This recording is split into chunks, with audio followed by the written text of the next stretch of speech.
بسم اللہ الرحمن الرحیم۔ السلام علیکم۔ بیان کیا جاتا ہے کہ غزوہ خیبر کے موقع پر ایک چرواہا نبی کریم صلی اللہ علیہ وآلہ وسلم کی خدمت میں حاضر ہوا۔ وہ چرواہا یہودیوں کی بکریاں چرایا کرتا تھا۔ جب دیکھا کہ خیبر سے باہر مسلمانوں کا لشکر پڑاؤ ڈالے ہوئے ہے، اس کے دل میں خیال آیا کہ میں جا کر ان سے ملاقات کروں اور دیکھوں کہ یہ مسلمان کیا کہتے ہیں اور کیا کرتے ہیں۔ چنانچہ بکریاں چراتا ہوا مسلمانوں کے لشکر میں پہنچ گیا اور ان سے پوچھا، تمہارا سردار کہاں ہے؟ صحابہ کرام نے بتایا کہ ہمارے سردار حضور پاک صلی اللہ علیہ وآلہ وسلم اس خیمے کے اندر ہیں۔ پہلے تو اس چرواہے کو ان کی باتوں پر یقین نہیں آیا۔ اس نے سوچا کہ اتنے بڑے سردار ایک معمولی سے خیمے کے اندر کیسے بیٹھ سکتے ہیں۔ اس کے ذہن میں یہ بھی تھا کہ جب آپ اتنے بڑے بادشاہ ہیں تو بہت ہی شان و شوکت اور ٹھاٹھ باٹھ کے ساتھ رہتے ہوں گے، لیکن وہاں تو کھجور کے پتوں کی چٹائی سے بنا ہوا ایک خیمہ تھا۔ خیر، وہ چرواہا اس خیمے کے اندر آپ صلی اللہ علیہ وآلہ وسلم سے ملاقات کے لیے داخل ہوا اور آپ سے ملاقات کی اور پوچھا کہ آپ کیا پیغام لے کر آئے ہیں اور کس بات کی دعوت دیتے ہیں۔ پیارے آقا صلی اللہ علیہ وآلہ وسلم نے اس کے سامنے اسلام اور ایمان کی دعوت رکھی اور اسلام کا پیغام دیا۔ اس نے پوچھا کہ اگر میں اسلام کی دعوت قبول کر لوں تو میرا کیا انجام ہوگا اور میرا کیا رتبہ ہوگا؟ حضور اقدس صلی اللہ علیہ وآلہ وسلم نے ارشاد فرمایا کہ اسلام لانے کے بعد تم ہمارے بھائی بن جاؤ گے اور ہم تمہیں گلے سے لگائیں گے۔ اس چرواہے نے کہا کہ آپ مجھ سے مذاق کر رہے ہیں، میں کہاں اور آپ کہاں؟ میں ایک معمولی سا چرواہا ہوں اور میں ایک سیاہ فام انسان ہوں، میرے بدن سے بدبو آ رہی ہے، ایسی حالت میں آپ مجھے کیسے گلے سے لگا سکتے ہیں؟ حضور اقدس صلی اللہ علیہ وآلہ وسلم نے فرمایا کہ ہم تمہیں ضرور گلے سے لگائیں گے اور تمہارے جسم کی سیاہی کو اللہ تعالیٰ مٹا دے گا اور اللہ تعالیٰ تمہارے جسم سے اٹھنے والی بدبو کو خوشبو سے تبدیل کر دیں گے۔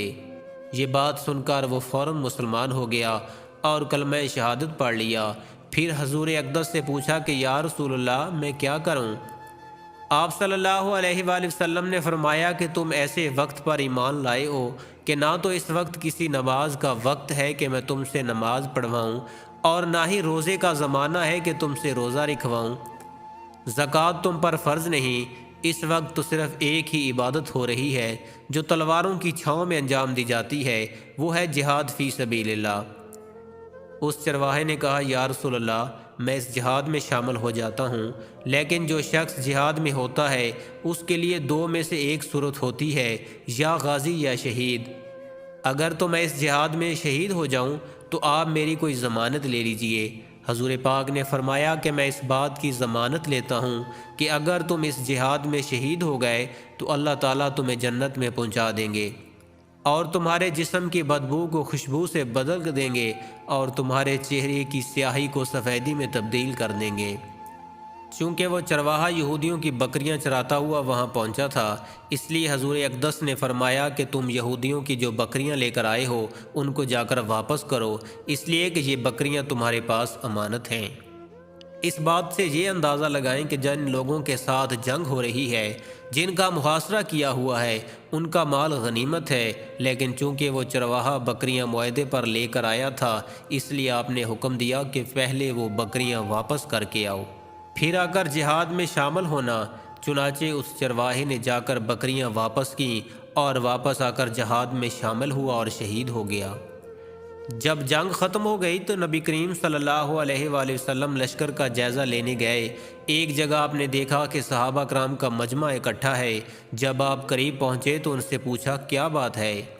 صحابہ کرام نے فرمایا، جو لوگ جنگ میں شہید ہو گئے ہیں ان میں سے ایک آدمی ایسا بھی ہے کہ جس کو ہم میں سے کوئی بھی نہیں پہچانتا۔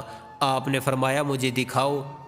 جب آپ نے دیکھا تو آپ نے فرمایا، تم اس شخص کو نہیں جانتے مگر میں اس شخص کو پہچانتا ہوں۔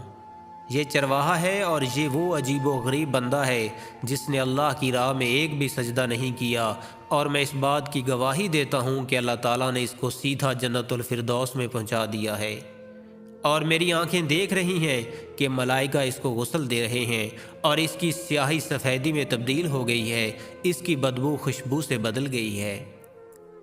پیارے دوستو، اس واقعے سے ہمیں یہ سبق ملتا ہے کہ اندازہ کیجئے اگر کچھ عرصہ پہلے اس چرواہے کو موت آ جاتی تو سیدھا جہنم میں چلا جاتا، اور اب اس حالت میں موت آئی کہ ایمان لا چکا ہے اور سرکار دو عالم صلی اللہ علیہ وآلہ وسلم کا غلام بن چکا ہے، تو اب اللہ تعالیٰ نے اتنا بڑا انقلاب پیدا فرما دیا۔ اسی لیے فرمایا اعتبار خاتمے کا ہے، اس لیے بڑے بڑے لوگ لرزتے رہتے ہیں اور یہ دعا کرتے رہتے ہیں کہ یا اللہ ہمارا خاتمہ ایمان پر ہو۔ میری یہ دعا ہے کہ اللہ تعالی ہم سب کو اس سے سبق حاصل کر کے اس پر عمل کرنے کی توفیق عطا فرمائے، آمین یا رب العالمین۔